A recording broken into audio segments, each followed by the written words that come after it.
Pemirsa, Gubernur Koster didampingi Kepala Kantor Wilayah Direktorat Jenderal Perbendaharaan Provinsi Bali menyerahkan daftar isian pelaksanaan anggaran atau DIPA dan alokasi transfer ke daerah atau TKD tahun anggaran 2023 sebesar Rp22,256 triliun.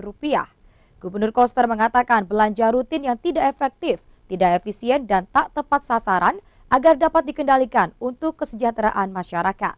Dapat menempati tempat duduk yang tersedia. Mohon izin. Bertempat di gedung Sirar Nawe Taman Budaya Art Center Provinsi Bali, Gubernur Wayan Koster didampingi Kepala Kantor Wilayah Direktorat Jenderal Perbendaharaan Provinsi Bali Teguh Dwi Nugroho menyerahkan DIPA dan alokasi TKD tahun anggaran 2023 sebesar Rp22,256 triliun.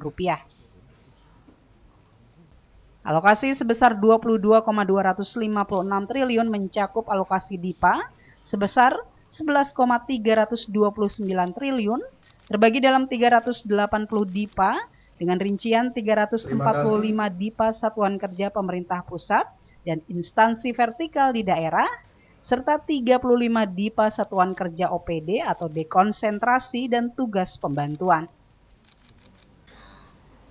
Sementara untuk TKD sebesar Rp10,927 triliun terbagi untuk wilayah pemerintah Provinsi Bali dan 9 kabupaten kota di Bali.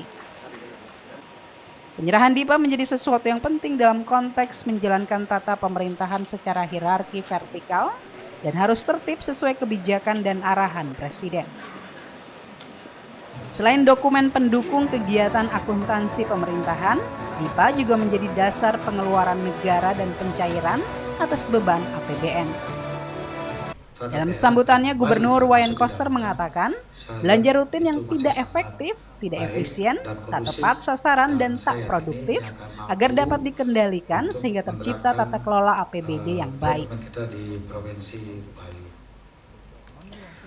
Itulah sebabnya dalam APBN 2023 ini difokuskan untuk melaksanakan 6 kebijakan strategis yang mencakup: pertama, penguatan kualitas SDM, akselerasi reformasi sistem perlindungan sosial, kemudian melanjutkan pembangunan infrastruktur prioritas, dan untuk di pusat melanjutkan pembangunan sentra ekonomi baru.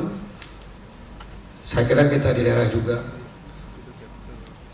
di pusat yang menjadi prioritas Bapak Presiden itu adalah ibu kota negara. Selain untuk meningkatkan kualitas pelayanan publik dan pengelolaan anggaran, sesuai arahan Presiden, alokasi TKDD tahun 2023 juga penting untuk meningkatkan PAD dan kemampuan perpajakan daerah dengan tetap menjaga iklim investasi dan kemudahan berusaha. Bupati Wali Kota juga diminta untuk mengoptimalkan penggunaan dana desa guna mendukung pemulihan ekonomi dan percepatan penanganan kemiskinan ekstrim. Hal penting lainnya, pengguna anggaran di OPD juga diminta agar menyelesaikan perencanaan anggaran serta membelanjakan anggaran dengan perencanaan yang matang. Dari Denpasar, Deo Partika, iNews melaporkan. Sebagai penunjang bergeraknya berbagai kegiatan ekonomi, pariwisata, dan